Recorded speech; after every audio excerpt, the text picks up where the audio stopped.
Assalamualaikum warahmatullahi wabarakatuh. Alhamdulillahirabbil alamin wa bihi nasta'in wa ala umuri dunya waddin wa ala alihi wa sahbihi rasulillahi ajmain. Baiklah, di sini saya akan mempresentasikan materi mengenai biologi konservasi. Ya, sebelumnya perkenalkan nama saya Nurjannah dengan NIM 1910204087 dari kelas 5B Tadris Biologi. Ya, dengan dosen pengampu Bapak Hendra Lantiman, SSI MPD. Oke, langsung saja kita masuk ke materi mengenai kelangkaan dan kepunahan spesies. Ya, adapun pokok pembahasannya terbagi menjadi dua. Yang pertama mengenai pengertian kelangkaan spesies beserta contoh.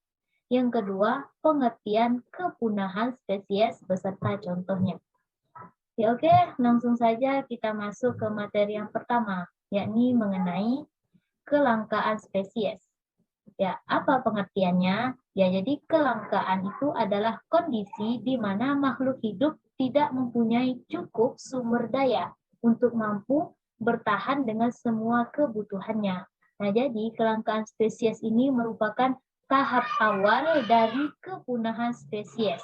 Ya, karena kelangkaan adalah kepadatan spesies yang rendah, hidup dalam kondisi lingkungan atau wilayah geografis sempit.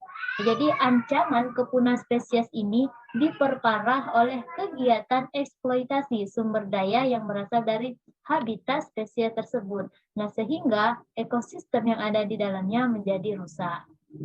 Itulah pengertian dari kelangkaan spesies. Untuk lebih jelasnya, kita masuk ke contoh. Ya, bisa dilihat terdapat dua contoh. Sebenarnya banyak hewan yang sudah langka. Ya, di sini saya dibagi menjadi dua. Yang pertama yakni komodo di Pulau Komodo. Nah, untuk gambarnya bisa dilihat. Jadi, salah satu yang membuat komodo sulit berkembang biak adalah proses perkawinan mereka. Jadi komodo jantan itu harus bertarung terlebih dahulu untuk mengawini seekor betina. Tidak hanya itu, komodo yang baru menetas dari telur sangat rentan dimangsa predator lain atau komodo yang lebih besar. Nah, karena itulah komodo ini sangat langka sekali. Ya, yang kedua mengenai hewan harimau Sumatera. Ini juga termasuk hewan langka. Jadi yang paling mengkhawatirkan karena terancam punah. Jumlah subspesies harimau Sumatera hanya sekitar 300 sampai 400 saja yang hidup di alam bebas. Jadi banyaknya pembukaan lahan kelapa sawit secara ilegal ini membuat habitat harimau sangat terganggu. Bahkan populasinya diperkirakan akan musnah pada abad berikutnya jika dibiarkan. Nah, itulah mengenai kelangkaan spesies. Kita masuk ke materi selanjutnya, yakni mengenai kepunahan spesies.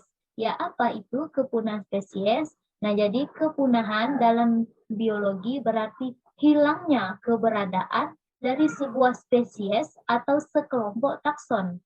Waktu kepunahan sebuah spesies ini ditandai dengan matinya individu terakhir spesies tersebut. Nah, walaupun kemampuan untuk berkembang biak tidak ada lagi sebelumnya. Ya, itulah mengenai pengertian dari kepunahan spesies. Ya, untuk lebih jelasnya kita masuk ke contoh. Ya, bisa dilihat. Yang pertama itu ada hiu megalodon. Ya, yang hidup 23 hingga 2,6 juta tahun yang lalu. Nah, karena ukuran tubuhnya yang besar, tentu hiu megalodon ini butuh mangsa yang banyak untuk memenuhi kebutuhan kalori tubuhnya. Di saat yang bersamaan, ada satu spesies pesaing megalodon yang punya menu makanan sama, yaitu megalodon, yaitu moyangnya paus pembunuh. Nah, namun berukuran tubuh lebih kecil. Nah, jadi salah satu hipotesis ilmuwan menyatakan kalau akhirnya megalodon kalah saing dan lama-kelamaan punah. Jadi karena itulah paus ini alami sudah punah sekali.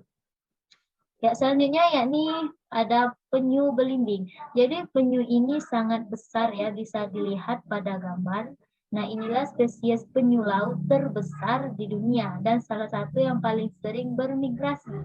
Populasi penyu belimbing atau Dalam bahasa ilmiahnya Dermocheles coriacea, nah telah sangat menurun dalam beberapa tahun terakhir. Yang mengapa? Karena perburuan oleh manusia. Seperti terkena jaring nelayan tanpa sengaja, memakan sampah plastik, perburuan telurnya hingga hilangnya habitat dan perluasan pembangunan kawasan pesisir yang merusak pantai tempat penyu itu bertelur. Nah, mungkin itu mengenai contoh atas kepunahan spesies. Terima kasih, semoga bermanfaat. Saya ucapkan wabillahi taufiq wal hidayah. Wassalamualaikum warahmatullahi wabarakatuh.